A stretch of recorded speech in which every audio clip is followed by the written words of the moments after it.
真是太美了。这里的景色如同画卷般绚丽，静若禅心的河流就像深山的静脉，始于山顶，流经石头和土壤，充满生机。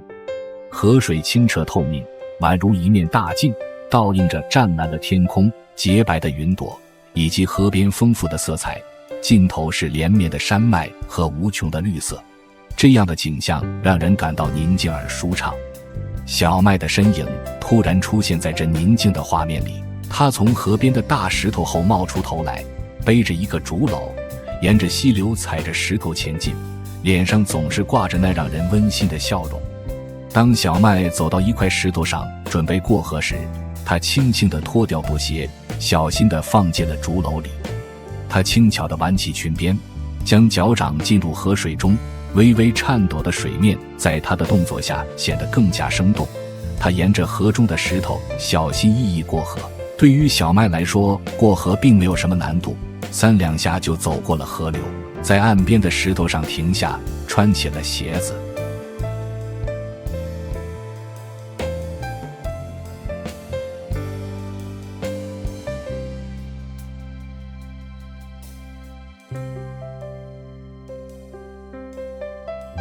继续朝山上走去，他沿着那蜿蜒曲折的田间小径行走。那块土地已被荒废，没有人在耕种，山的路径早已被绿草覆盖，草丛已盖过他的膝盖，但这种野性的壮美并未让他停下步伐。他在一棵古老的茶树下停下，几十年的树龄见证了多少历史的变迁。他放下竹篓，拿起砍刀，灵活而熟练地上了树。这一切看起来都简单而自然，动作熟练，富有朝气。在树上，小麦凭着熟练而敏捷的动作，他用刀砍掉了今年新长出的嫩枝。从他砍枝的位置，不难看出这棵树每年都被以同样的方式维护和利用。这些新长出的枝条上长满了鲜嫩的绿叶，它们散发着生机勃勃的气息。小麦从树上轻巧地跳了下来，随即捡起那些落下的树枝，开始专注地采摘那些绿色的叶子。每一个叶子他都轻轻触碰，仿佛在摸抚一个婴儿的柔软面颊。他的双手在绿叶中穿梭，充满了从容不迫和洒脱，那份干净明快的劲头令人赞叹。每一天，小麦都在忙碌着，他的时间大部分都花在劳动上。不论是过清晨的河，还是采摘山上的新叶，他都洒下满满的努力。他的生活简单而质朴，却充满了希望和欢笑。他的每一天都是对生活的热烈赞歌和对未来的豪迈期待。为了生活，他孜孜不倦，从未放弃。要知道，生活不仅仅是一种生存，更是一种态度。采摘了大半篮的叶子之后，小麦选择往回走，沿着带有湍急溪流的山路向溪流源头走去。那里有一个清澈见底的水潭，水从石壁上流淌下来，满是活力。小麦走到水潭边，不禁被这样清澈透亮的美景吸引住了。身上的疲倦和满身的汗水让他更想去体验那清凉的水域。他谨慎地脱掉衣服，就这样轻盈地滑入了水中。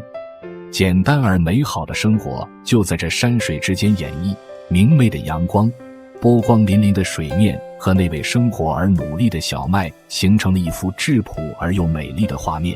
小麦深浸在水潭的清凉之中，不知不觉中没注意到水潭上有几个男人也在沐浴。他们发现了下面明亮的池水中的小麦，也都被他的快乐和洒脱吸引住了。当他们看到小麦欢快的身影，他们都在上面默默观望。其中一个胆大的男人甚至在一旁的树林之中悄悄接近了水潭，他借石头的掩护偷窥那个在水中嬉戏的小姑娘。小麦在水中悠然自得，在清凉的水中快乐地玩耍。忙碌一天后的他全然沉浸在这片刻的闲暇和宁静之中，没有察觉到水潭边的异样。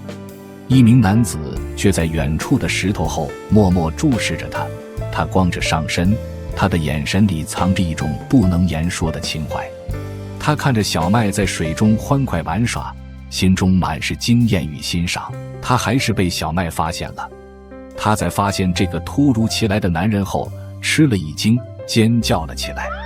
那个男人听到小麦的尖叫声后，他赶快沿着山路跑了，没再做出任何愚蠢之事。他连忙跑回岸上，赶紧穿上了衣服。这个惊险的偶遇让他吃了一惊，也让他从此警惕起来。生活中虽然美好和极其大部分时间支配着，但也可能存在着突如其来的危机。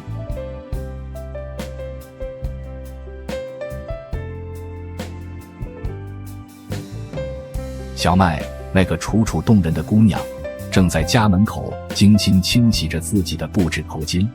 这个头巾见证了麦女的生活点滴。上方的天空下起了蒙蒙细雨，小麦轻轻地把洗净的头巾挂在竹竿上，任由细雨洗涤。这时，那只许久未曾出现的小猫似乎从未离开过一样，静静地窝在家门口。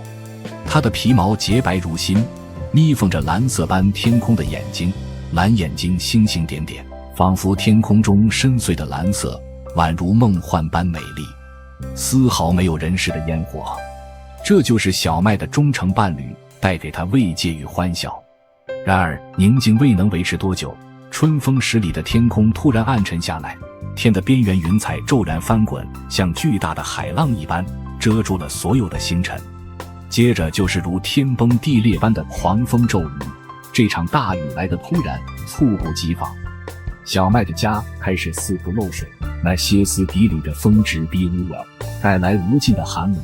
屋顶的缝隙处已经无法挡住雨水的侵袭，细雨如箭直射进来了，冰冷的雨水在地上打出一片水花，作了世间的荒漠。他只能紧紧抱着那只小猫，它的体温让他稍感温暖。他们在屋内寻找一个比较干燥的地方，期待晴天的到来。这个黑暗而狂暴的一天，他的唯一安慰就是那一堆燃烧的火边，火光冲破黑夜，跳跃在他面前。小麦的眼睛被照得闪闪发光，火的温度让他感受到生命的坚韧。他抱着小猫，卷伏在火堆旁，身体颤抖着，心中却暗生一丝暖意。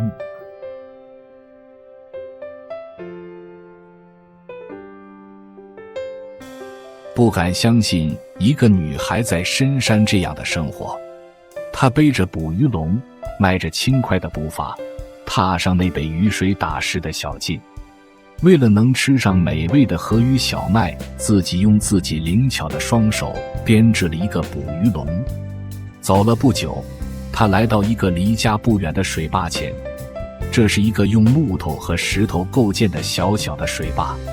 他放下竹篓，把两边裤脚折到膝盖上，慢慢地下到水里。小麦先到水坝里摸索了一会，看哪里合适放置捕鱼笼。找到合适的地方了，小麦回到岸上，拿来捕鱼笼，准备放置下去。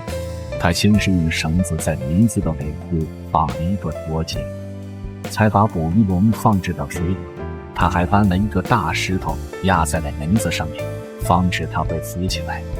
笼子放置好了，他把刚才绑的绳子一端绑到了一旁的树干上，这样哪怕笼子被水流带起来，也不会被冲走。随后他走到附近的树中，摘下一些绿叶，将其堆放在捕鱼笼的旁边。看起来这样的设计更有可能吸引过来游动的鱼。一切都准备好后，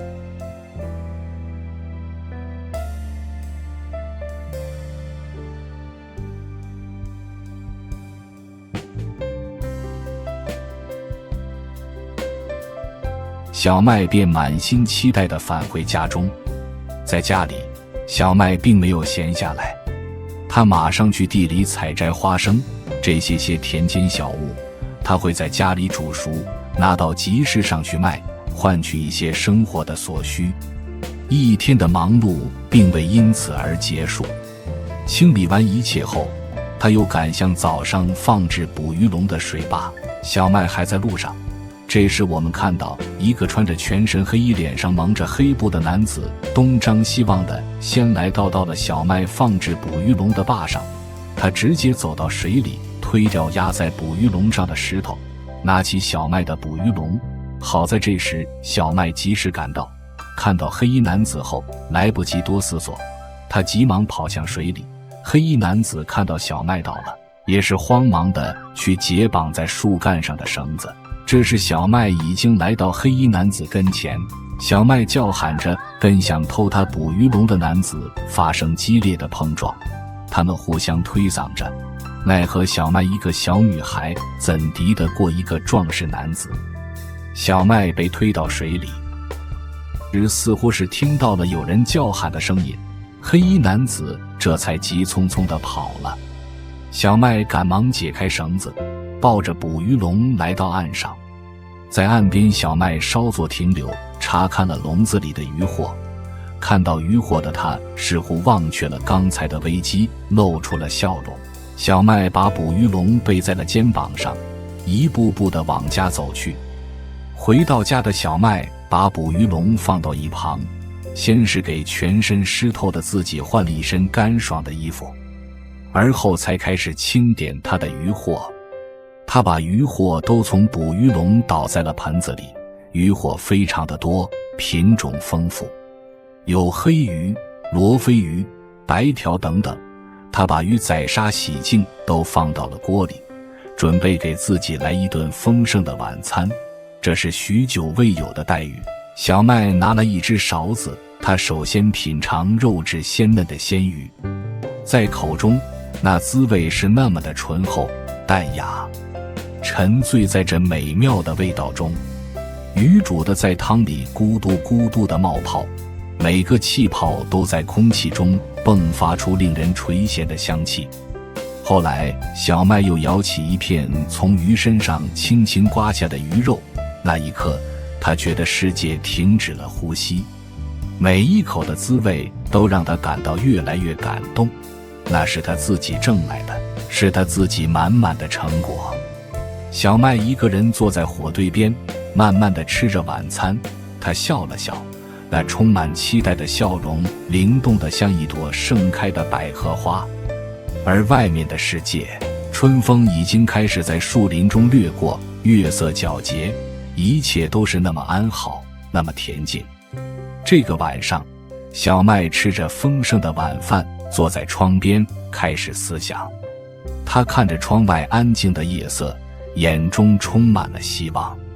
他想，这一切都是他亲手创造的，又有什么理由不能相信明天又将是个美好的日子呢？那鲜美的口感犹如着美好的人生，淡淡的却又长长久久。小麦独自一人在宁静的夜晚安然享受下这美好的晚餐。这不只是一顿晚餐，更是他用辛勤和汗水换来的馈赠。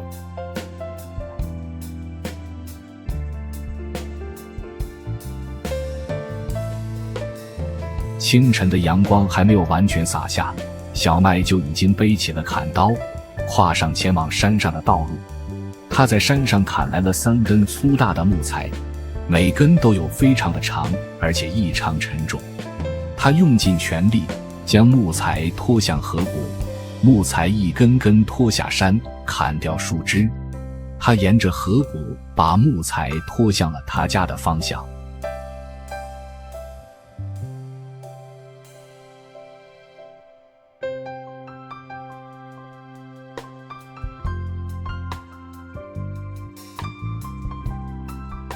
他来到了家附近的水坝，他观察着这些木材，一根根木材。他知道这些木材无法一次都背回去，只能一根根地背回家。他辛辛苦苦地将木头一个个运回家，每一根木头对他来讲都是一次对耐力和精神的挑战。终于都背回来了，不曾停歇，他拿起铁锹，毫不犹豫地投入了新的劳动。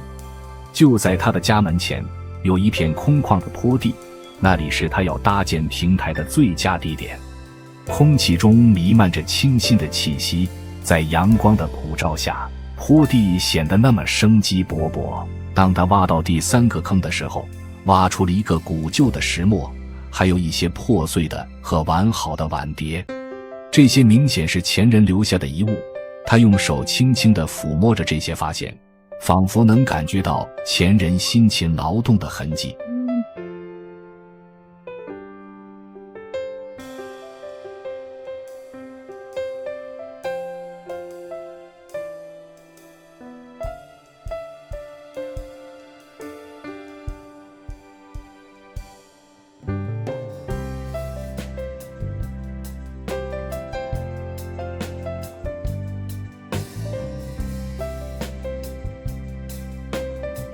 他挖好洞，然后将木材固定在洞里，作为建造平台的基础。接着，他再次背起砍刀，向山上进发，开始砍竹子。砍好的竹子被他一根根整齐地排列在木材上。如果有哪根竹子太长，他就用锯子将其锯短。最后，他用竹片压在搭建好的竹子上，再用铁线将竹片和木材固定牢固。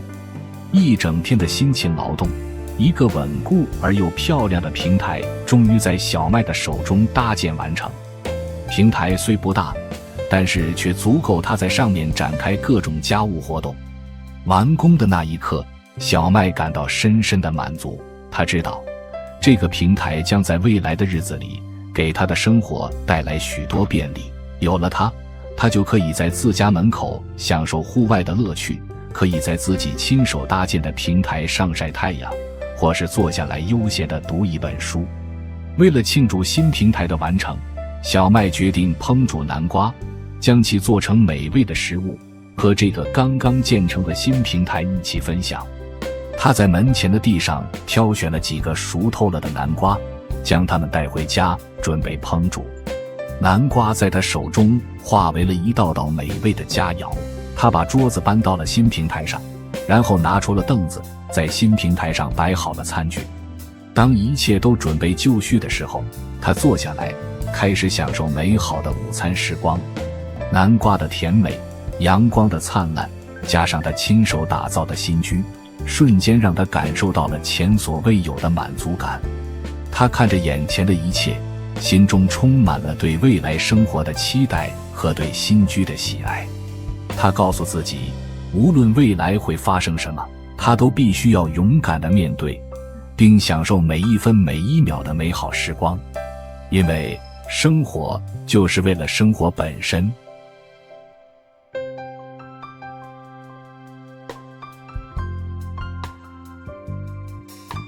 小麦的生活是越来越好了。这个硬朗的女孩子带着自己的执着和坚韧，在生活的困苦中找到了出路。她每天都过得快乐和充实。今天，她决定在门前的坡地上修建一个大大的圈子，养一些鸡鹅，会给她带来额外的收入。晨曦的光线刚刚跃上天边，小麦就已经提早出门了，开始了一天忙碌的工作。他提着铲子来到被选中的地方，未来的鸡鹅圈。他把铲子深深地插入土壤，脚踩在铲柄上，一次次地挖出平台的形状。每一下去，土壤都略带些湿润，每一次起，成就感又涌上心头。然后他拿来砍好的竹子，他把竹子砍成了一根根2米多长，又把竹子劈成一片片。坚硬的竹子在他手中变为了房屋的构成部分。他把竹子一片片地插到了地上嘛，形成井然有序的围栏。每个竹子都是他的心血所在。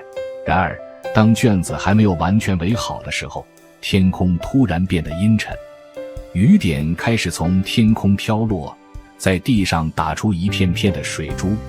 雨顿时让他变得无力应对，他只好暂时返回了家，帮自己逃避了这场持续的雨。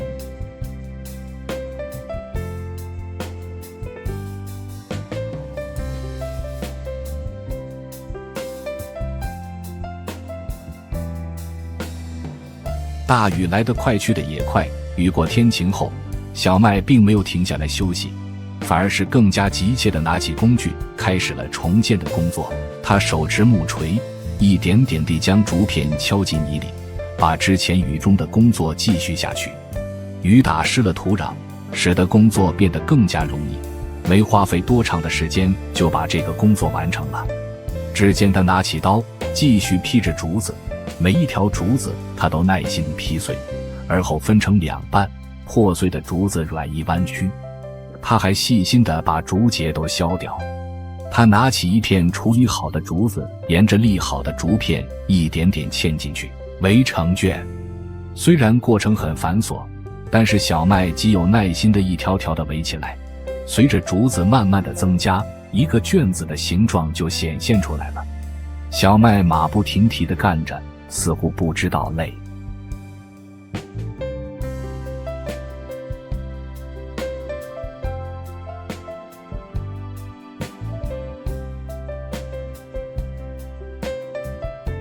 终于卷子围好了，他又拿了一些短的竹片立到了卷子中间，把一个卷分成2半。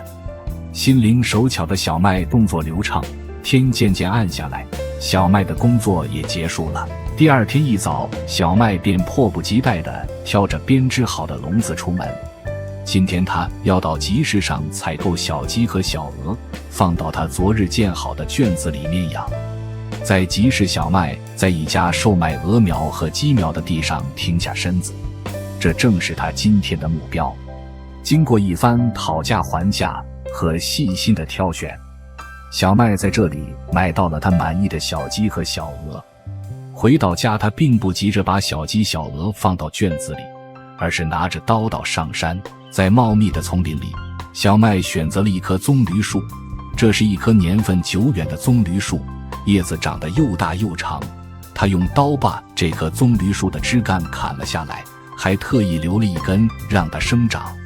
在茂密的丛林里，小麦艰难地拖着那又长又大的棕榈叶，举步维艰，一不小心便会滑倒受伤。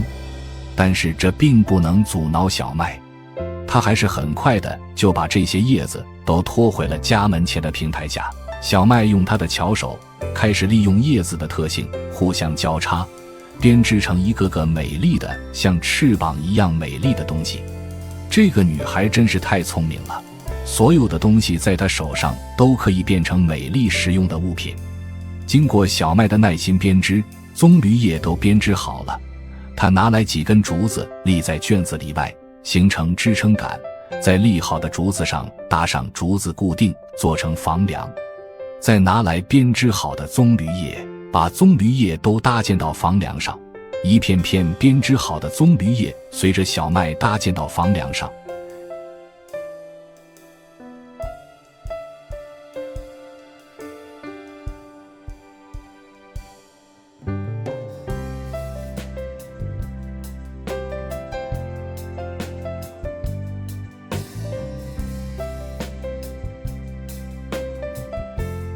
经过小麦2天的不懈努力，一个美丽的可以挡雨遮阳的圈子就搭建好了。